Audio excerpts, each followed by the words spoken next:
Hello and welcome to Dateline London. The Trump White House is running like a fine-tuned machine, and any other claim is fake news. How fine-tuned or dysfunctional is the Trump administration? And Israel and the Palestinians, a one-state solution, a two-state solution, or no solution? My guests today are Mark Roche of Le Point and Le Soir, journalist and author Rachel Shabby, Janet Daly of the Sunday Telegraph, and Henry Chu of Variety. Very good to see you.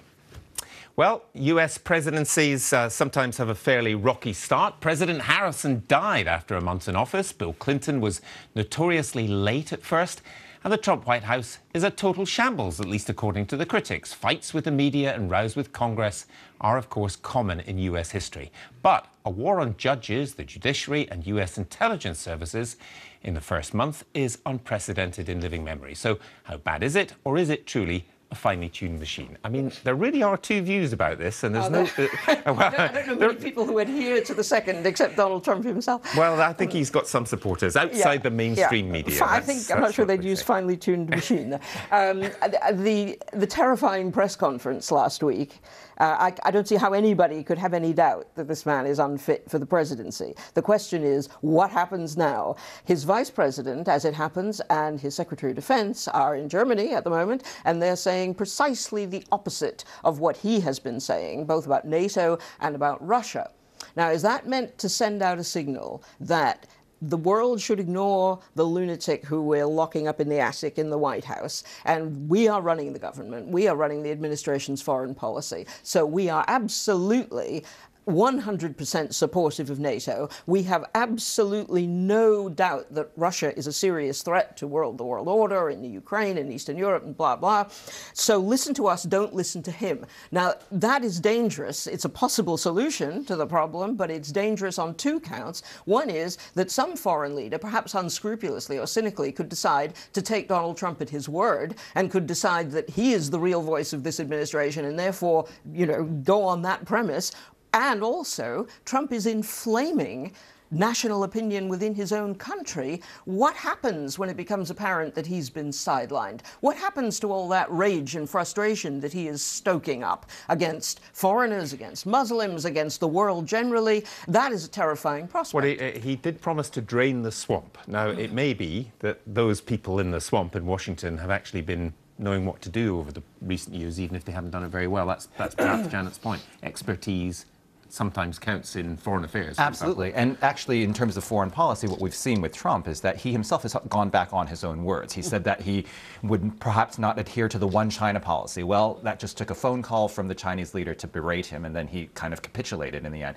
But in terms of your point that you made earlier of whether this administration is in a shambles already, I think we need to keep in mind two things. One, by any objective measure of reality, it is in shambles. You have cabinet picks who have been ousted or had to resign, ones who had to withdraw from their nomination. You have a travel ban that was ill thought out, not in the least planned, and has already been suspended by the judiciary, etc. So that's, on the one hand, you've got the objective reality. But this is a candidate, a president who is still, as he was as a candidate, who is not interested in objective reality. What he's doing is essentially trying to create an alternative reality that he is selling to his supporters and using to rally his base. So we saw that. Facts. Exactly. Essentially falsehoods. And we saw that may be very effective. I mean, the mainstream media, as we know from polls in America, is less trusted than politicians, good grief. Well, and it's very calculated attempt on his part. Why was his press conference done in the middle of the afternoon, which no president has done before? It's because his base are often folks who are watching television in the middle of the afternoon. He's going over the heads of the media, where he can then berate the media on national television. They're witnesses to their own suicide, in a sense, and communicate his version of reality to those people who support him. Rachel? Yeah, I think that's absolutely right, and we need to be really mindful of that. I mean, certainly, we would be watching that press conference and seeing a complete car crash, and also seeing really dangerous displays of racism and anti-Semitism, and then his reactions to a free press. You know, one of the most important things in an American democracy, the way that he's called them out as liars and betrayers of the people, like the judiciary. Very, very dangerous for a democracy to have its elected leader saying things like that. But at the same time, you look at the reaction in things like Fox News or the Drudge Report, and it is favourable. The reaction, Fox News, to be fair. Some of it. No, you're right. You're right. Even Fox News has gone off. You're message. absolutely right. It's only a section of it, but that section of it is talking about, look at the way this man faces down hostile, lying, nagging media who keep hitting him over the head with these useless details, and look at how masterful and in control he is. But it's interesting that that same audience is very attached to the Second Amendment of the US Constitution, which is guns, and not very attached, it would appear, to the First Amendment, which is the right to freedom of speech and for people in the media to comment on the executive branch. But that's not the frame that it's being viewed with. The frame is it's the media's fault. The media is not respecting the First Amendment because it is lying. It is habitually lying and trying to undermine our democratically elected leader. Now, I think that view clearly has a lot of traction, and when the media is thinking about and talking about how to respond to Trump and how to deal with Trump, what do you do when you're basically being trolled in a White House presser? Do you boycott it? Do you not air it live? Like, that has to be one of the considerations, that it has a base that is hearing it. There are some journalistic organisations who are saying we shouldn't air some of these things live, or people with them, because there are so many factual errors. We need to fact check it first. But let me put it to you that the media is an easy target, whereas the courts and the intelligence services are things that are much more dangerous for any politician to attack. It's absolutely true. The great danger for a politician to attack the court, to attack the institution which make a state. But what I find interesting, agreeing with everything that was being said, is that in Europe you have the same situation. If you see the way François Fillon, the candidate of the right, or Marine Le Pen of the extreme right, have coped with their problems of illegal funding or of misappropriation of public funds, they've used the same as Donald Trump, going above the media because they are liberal, perceived as liberal, biased against them, and they've gone directly through social media, through the people, and that has allowed them to get away with, at the moment, with murder. And I think Trump is doing the same. Do you think that works for them in the same way as it works for... I mean, Twitter seems to work very well for Donald Trump, whatever the mainstream media might think. It's working for Fillon, who hasn't resigned. It's working for Le Pen, with her head in the polls. And I think there are two groups who are extremely unpopular. It's the journalists and the seasoned politicians perceived as the establishment. Well, and also, although I agree with you that his attacks on the intelligence service and the judiciary represent attacks on the state, on the very workings of our democracy in America, I'm not sure that this is actually what resonates with his base, right? Or with the people who are trying to give him a pass and supporting him. You can talk all you want about Russian interference. It's really not having any traction at all with the people who are coming out to his rallies. And he's going to have another huge rally, we hear, in Florida, which is just a continuation of his campaign. Why is that? Because wouldn't that have sunk any other American presidential candidate? But the bizarre thing is that it's contradictory to his own friendliness to Russia. He won't have a bad word said about Putin. I mean, the whole thing is so incoherent, and it's just a kind of succession of facile and absurd self-contradictions, and yet no one seems to be worried about that, because he's got this Lindbergh-like America First refrain, which he is selling to impoverished parts of the country, which really have been locked into depression for a very long time, the Rust Belt of America, the big, terrible unemployment black spots, and he's inciting those people to believe that he can cure their problems. But then isn't that going to be the test? Whatever people think about the performance that we saw this week, the test is going to be, are there going to be more jobs? Are people better off? Are taxes going to be cut? Then what will happen when those things fail? Yes, that's exactly. the worry, because if he does They might not. He has an administration that does not seem to be equipped to deliver those things. Neither does it seem to be the agenda of a sort of free market fundamentalist to be able to it's not their economic ideology to be able to deliver those things. And the worry He's talking about infrastructure what will too, happen? Yeah. What will happen when that fails? Yeah. Against whom will the rage be directed? I think the main problem he will have, aside of all the political, is the economic, because his electorate will disappointed where his government, where bankers are overwhelmingly present, will dismantle all the bank regulation, which could create a new financial crisis, and they will suffer from that more than anything. Control of immigration, protectionism, and investment in infrastructure means inflation. Inflation means higher interest rate. Higher interest rate, it's this electorate which will suffer via mortgages. The interesting thing about this, describing him, everybody describes him as a far-right character, but the infrastructure spending is straight out of Franklin Roosevelt's New Deal. And it's public spending on a massive scale, which Republicans in Congress dislike. So this is a very peculiar political package. And the post-industrial nature of the economy means that he is not going to be able to restore the heavy-duty sort of manufacturing jobs that have disappeared in the Rust Belt. These people are going to be left just as unemployed unless they're somehow employed on these great infrastructure projects, which actually America can't afford because it will exacerbate the national debt. And that coming with tax cuts, Yes. which is the other part of the promise. Yeah. But I mean, well, that leaves Republicans with a big problem. They've got a guy who's elected that some of them don't think is actually a Republican in many ways, or a conservative.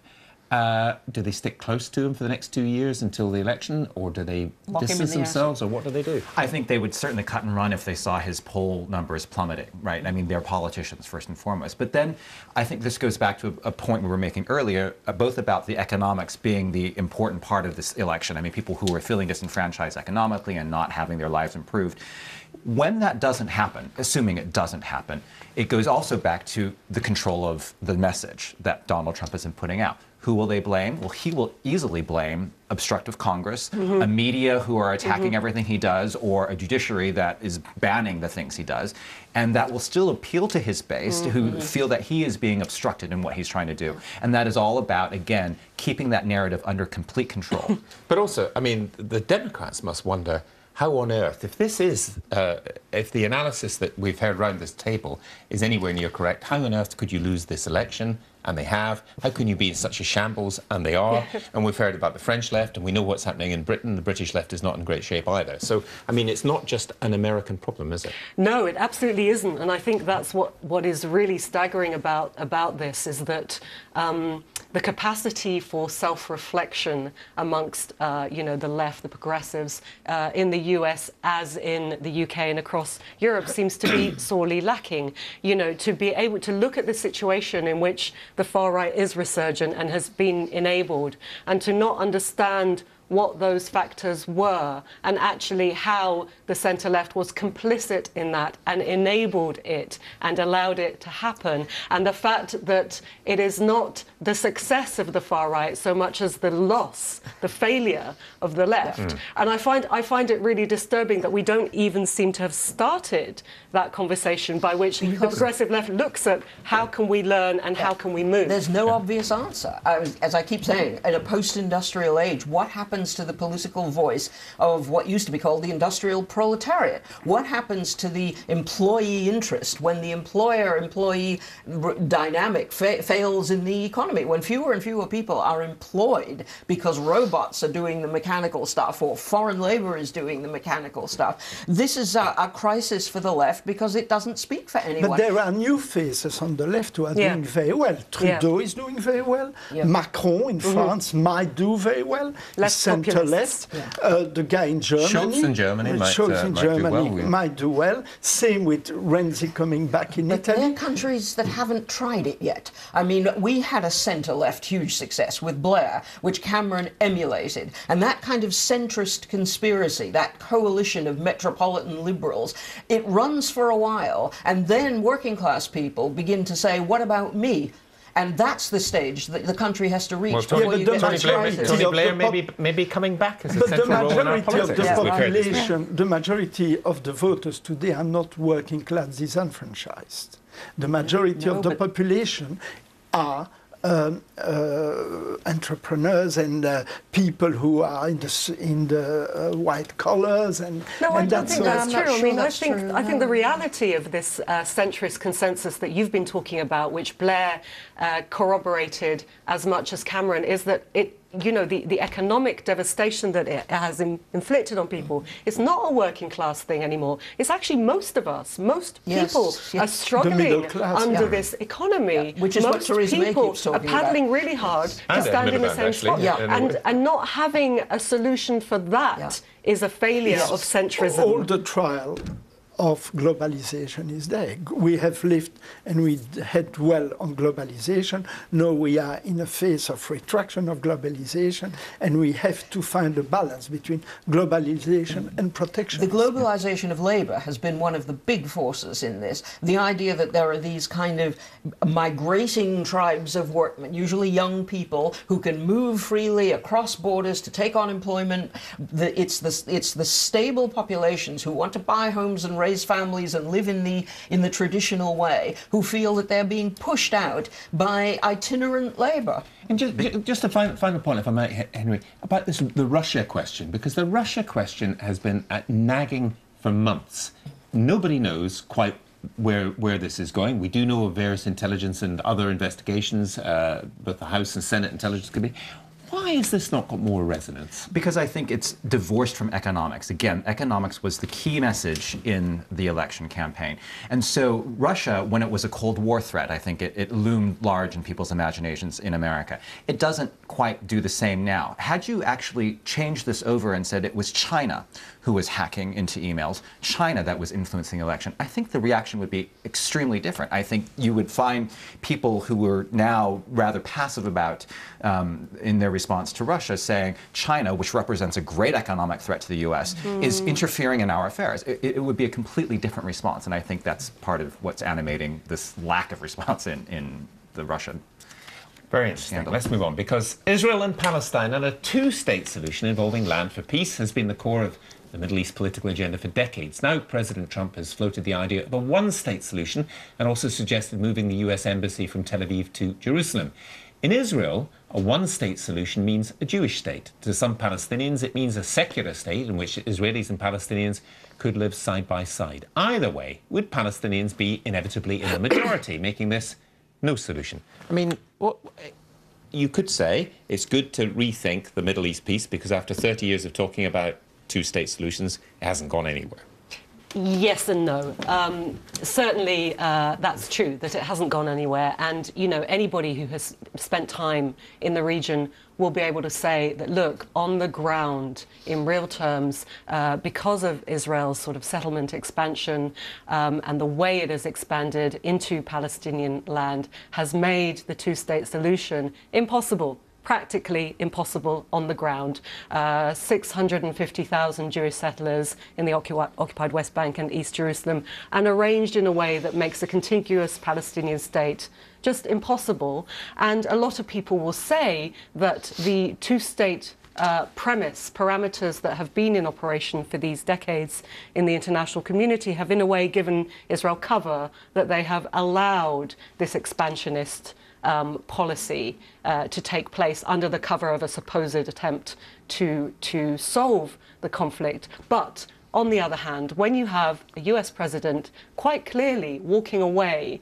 from those parameters, then of course that's going to enable the far right, the expansionist right in Israel, and give them permission to be even worse. Although he did say, sorry to interrupt, Rachel, but he did say, Mr. Trump did say, look, basically, if it's okay with Israel and the Palestinians. Yes. I mean, anything you guys want. He kind of. I'll go along with anything you guys want. But look at the way that was read in Israel. So you have the far right of the coalition government celebrating a new era. You have Naftali Bennett, who is the education minister under Netanyahu's coalition government, and also the leader of the right-wing pro-settler Jewish Home Party. You have him saying the Palestinian flag has come down and the Israeli flag has been replaced. Now, given that the Israeli flag is already waving across Israel, we can only assume that he meant that about Palestine and the fact, or the land marked for a Palestinian state. Now, the fact that they have been so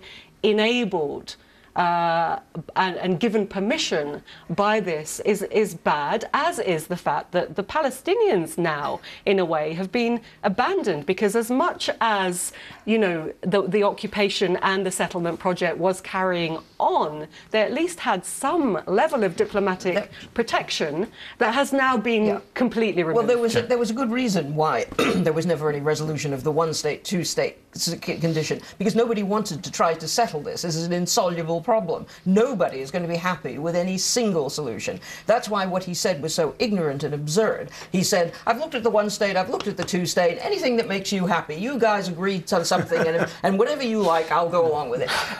You know, and he seems to be completely unaware of the fact that there is no one solution that satisfies both sides.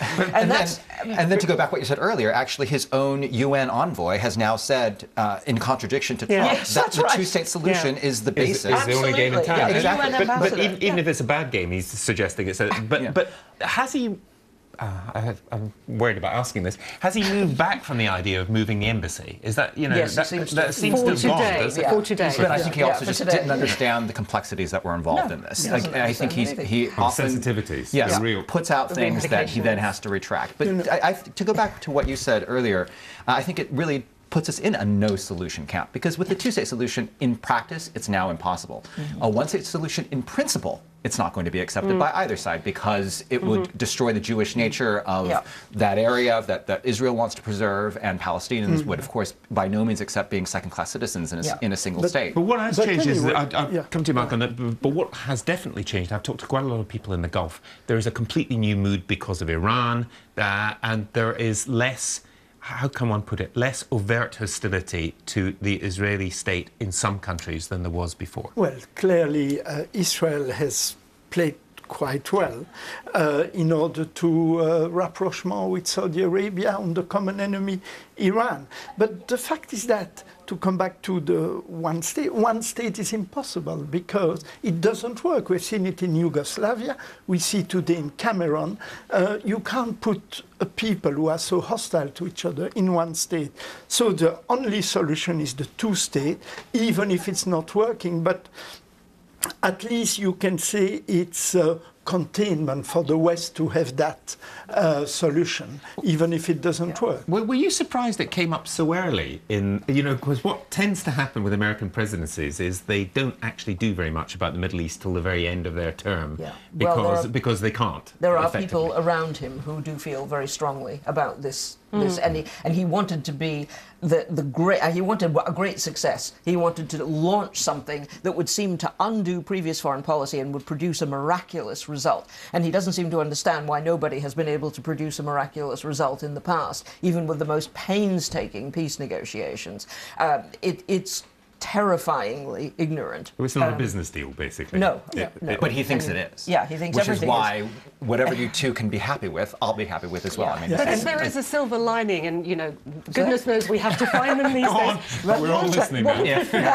One possible outcome of this is that, you know, if the US is going to openly abandon what it has effectively abandoned in practice for the last few decades, i.e. a commitment to this two-state solution, because whatever US administrations have said, in reality, Israel has flouted international law with regard to building settlements, which have been the biggest obstacle to a two-state solution. If the US is so openly abandoning that, it might now create room for European countries who for some time have been very disgruntled with the way that the US has handled this process and have a very different take. It might give them scope to, as a bloc, step up and step in to a field where the perception is that the US has not been the honest broker and the honest mediator that is required. Good news for Janet. I think Trump, and I agree with you, will force Europeans to now go further in integration political, integration economy. I know that we have the British out, and thanks to Trump, You haven't got the we British can out, face... yes, Mark. I know but they are in the mind of everyone else. Janet, Europe will do well, and you will be with the lunatics in the White House. No. I think Trump is actually the disorder that Trump is creating, and the threat to Eastern Europe that he's encouraging with the Russians will actually create rifts within Europe. that will be very, very serious, very destructive. Eastern Europe is getting extremely worried about the fact that Western Europe is not really interested in defending them. Although Germany is a slight... I mean, it depends where you mean Western Europe. Yes, but you really want to see Germany rearmed? But NATO is there for that.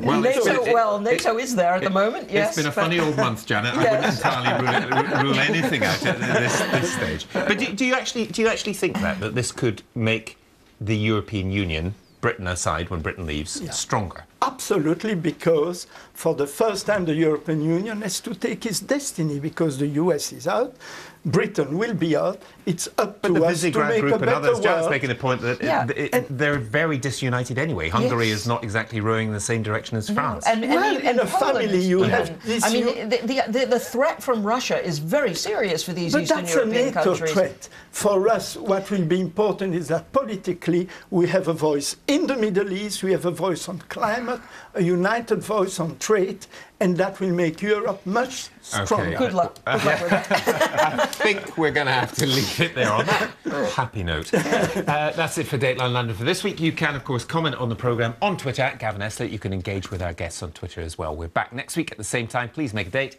with Dateline London. Bye-bye.